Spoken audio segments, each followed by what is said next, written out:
spot marker, telescope. Og man sang silipon. Ug asa sa tanan mo igo diha igo. Pagkonfirm ko isa. Oh, kana. Ara yang kuno. Kapik ang imong sekreto iri, imong sang silipon ug asa sa igo iri. Diri ang yang target napa sa check niya. Paksit. Tapos ka diri mo pa. Mga under na yan pa.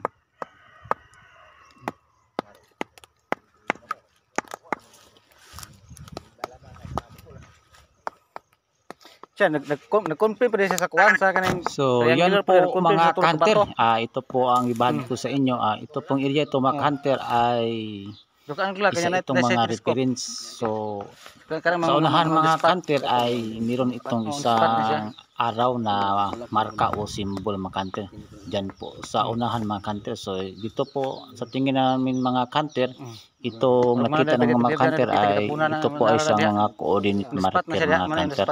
So mamaya mga hunter ay ipakita ko sa inyo ang isang araw o simbol na ang kanyang mga hunter o sinag mga hunter ay 5 spoke mga hunter ang kanyang sinag mga hunter. So mamaya mga hunter ati pong puntahan dyan. Nandun po sa unahan mga hunter. Ito po ay sa bandang east mga hunter.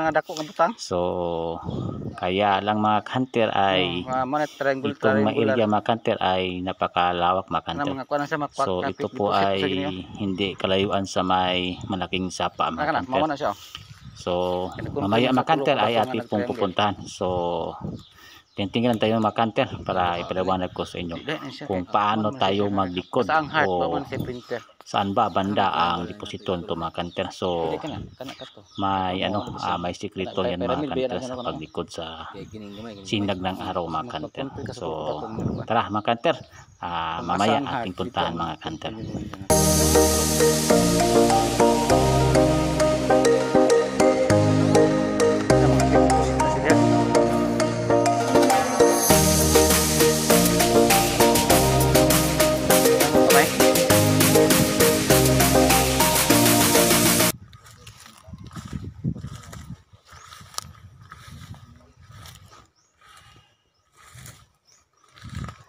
So ito po mga hunter ay isa po itong mga coordinate marker mga hunter. So tingin mo hunter ay para isa itong ulo o pyramid ang kanyang position mga hunter o chip ng bato mga hunter.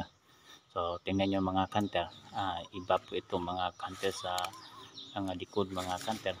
So mayroon pang isang putas mga hunter o hole mga hunter.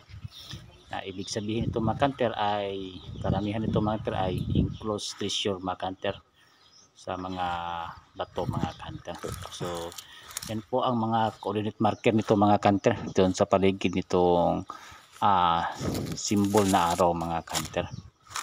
So tingnan nyo mga hunter, yung mga iba ay kapag ikaw tumingin ito mga hunter sa ibabaw ay kung hindi mo masyadong makita yung mga marka ay talagang malilito ka mga hunter sa ganyang itong mga paglikod o pag-layout mga hunter o sa pag-remap mga hunter. Kaya kailangan mga hunter ay tingnan lahat ng mga bato mga hunter o sip ng mga bato mga hunter o kanyang mga marka na gawa ng mga kapon mga hunter na siyang nagbibigay sa mga nagturo sa tamang deposito mga hunter, itong mga marka mga hunter. So yan po akong mga kasamahan mga hunter.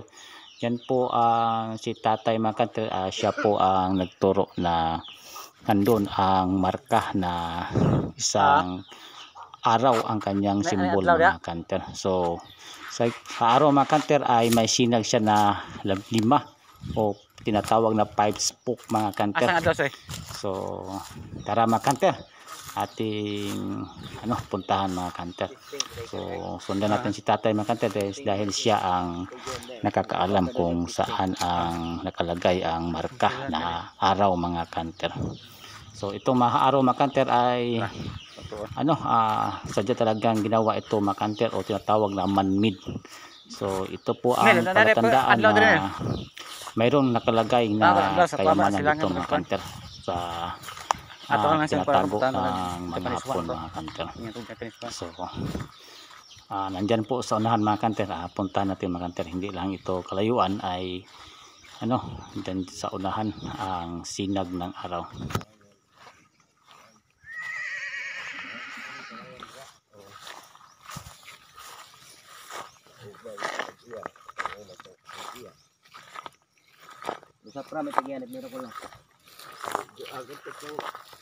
Yan po mga kanter, itong bato na sinabi ni tatay na isang araw ang kanyang marka mga kanter.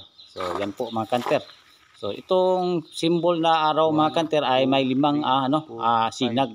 So ibig sabihin ay itong sinag mga kanter ay ito po ay nagbabase sa kanyang distance mga kanter. So distansya. So ibig sabihin mga kanter, pag isang sinag mga kanter ay karamihan ito sa paglikod mga kanter ay 1 meter. So 5 ito, 5 distance mga kanter. So saan ba tayo pupunta? So ang puntahan natin mga kanter ay galing sa bato o sa kanyang marka mga kanter ay magsukat ka ng 5 meters galing sa bato nito mga kanter. So doon tayo patungo sa east o sa silangang bahagi mga kanter. So ganyan lang ang paglikod dito mga kanter, ay doon ka pupunta sa silangan banda mga kanter. So bilangin mo lang kung ilang spok o sinag mga kanter, ay yan po ang kanyang distansya bago tayo digging spot mga kanter. So ganyan lang paglikod dito mga kanter, pag tayo ay makikita ng mga marka o simbol ng mga hapon kapag araw ang kanilang ginagawang marka o iniwang marka mga kanter. So ang paglikod mga kanter ay simple lang mga kanter, ay itong sinag ng araw ay yan po ang nagbibigay distansya o 5 meters. Isang sinag mga kanter ay equivalent dito ang 1 meter ang itong isang sinag. So 5 itong sinag mga kanter ay 5 meters mga kanter. So magsukat ka mga kanter, doon tayo patungo sa silangang bahagi mga kanter.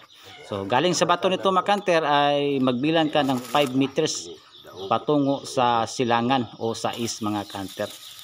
Itong marka nito mga kanter ay ganyan lang po mga kanter ang paglikod nito mga kanter pag tayo ay makikita. So hindi lang ito mga kanter ang may araw mga kanter sa mga ibang area mga kanter. So ang basyan nito mga kanter ay itong sinag ng araw o tinatawag na spoke. So 1 spoke ay 1 meter distance mga kanter. So 5 ito ay dapat ito ay 5 meters galing sa bato nito mga kanter. So patungo tayo sa silangan dahil ito ay araw o sinag ng araw mga kanter. Dahil itong araw mga kanter ay full o wala full siya mga kanter na araw, wala siya hindi siya nakalubog. So ibig sabihin ay doon tayo pupunta sa bahagi ng silangan mga kanter. So ganyan pa ang paglikod nito mga kanter pag tayo ay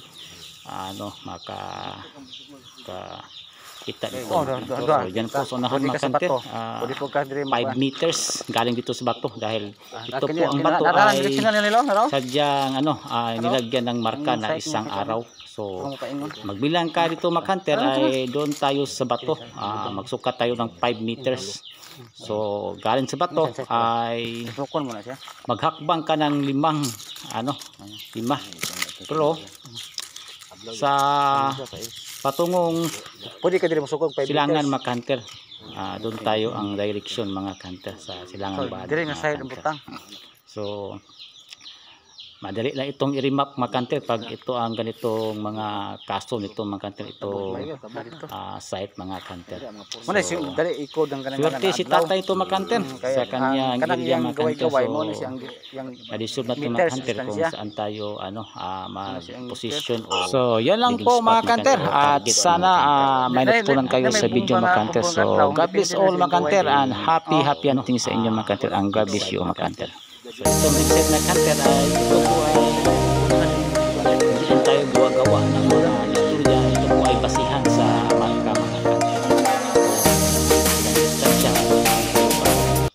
ito ay saan ay Hello mga ka-hunters, this is my Tid Hunter, ang inyong gabay sa pag-treasure. Mga ka-hunter, kung hindi pa kayo nakasubscribe sa aking channel, pakisubscribe at pakiclick ang notification bell para lagi kayong updated sa mga susunod mga i-upload ko mga ka-hunter. Shout out po pala mga ka-hunter dyan to all Philippines, Luzon, Visayas, Mindanao. Happy hunting sa inyo mga ka-hunter. Mga ka-hunter, kung ano mga ka-hunter, lagi po tayo humingi sa ating may kapal na bigyan tayo ng kaalaman o karunungan para ma-improve natin ang mga treasure sites sa ating mga area mga ka-hunter. So mga ka-hunter, shout out po pala sa mga nag-hunting dyan. Palagi lang tayong mindset mga ka-hunter para okay ang ating mga